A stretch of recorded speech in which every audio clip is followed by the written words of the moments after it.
Hi, this is Jessica with Dining Traveler, and welcome to the Dining Traveler cooking series where we try dishes from our favorite destinations at home, but this time I'm on the road. I'm in Richmond, Virginia, and I'm at Lillie Pearl, this beautiful new restaurant that just opened, and I'm with a chef owner, Mike Lindsey, and he's going to teach us how to make a very special dish. What are we making, chef? Making seared scallops with collard green risotto. And that sounds delicious, so let's get started. All right, so with scallops, you want to put a nice amount of oil in the pan. That's how I prefer to do it. And I like to get it almost smoking hot. Make sure your scallops are really dry. Season them with whatever you're going to season with. I'm doing salt and pepper, but right before it goes in so it doesn't pull any moisture out. Dry scallop gives you a really nice crust, really nice brown crust. This has been a dish that's been really popular for us. We use some beautiful U10 dry scallops so they're nice and big, and it makes for a really beautiful dish. All right, so I got some risotto here. We get our collard greens and chop them up. Make collard greens here every day. Probably do a case to a case and a half. Oh, wow. Collards every day.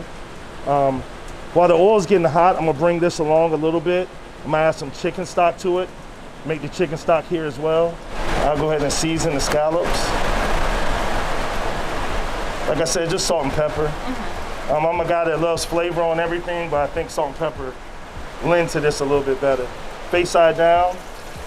You hear that nice sizzle, you got the pan where you want it at.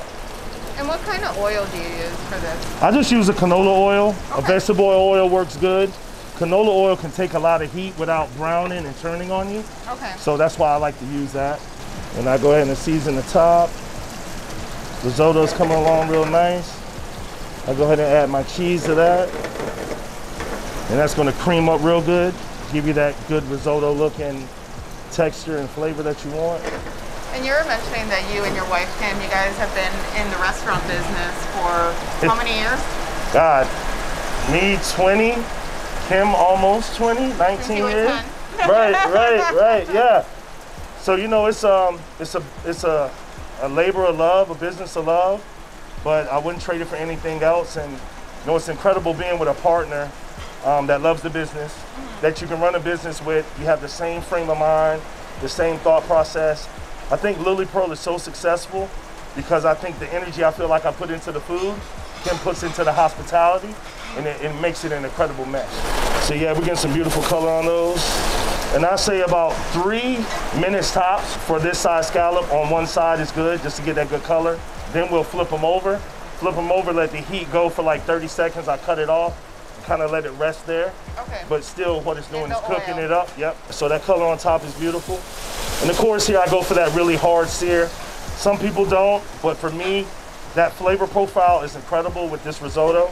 And nice and crispy on the top. Yes. So I'll turn the heat off and kind of let that rock in there until that sparkle stops. And we'll put that down in our bowl. Beautiful base. Kind of let that oil drain off. Just a light little color underneath, just enough to finish it. Kind of give it that medium rare interior. That's it.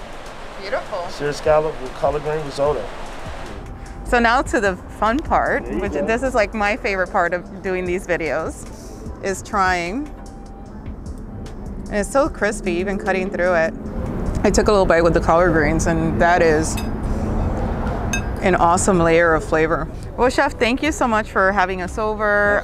Lillie Pearl is a beautiful restaurant. If you find yourself in Richmond, you need to check it out. Least you can do is try this recipe because it is so good. So again, thanks for having us. Thank you guys for tuning in. Make sure that you like, subscribe, and we would love to hear any feedback or questions in the comments. Bye.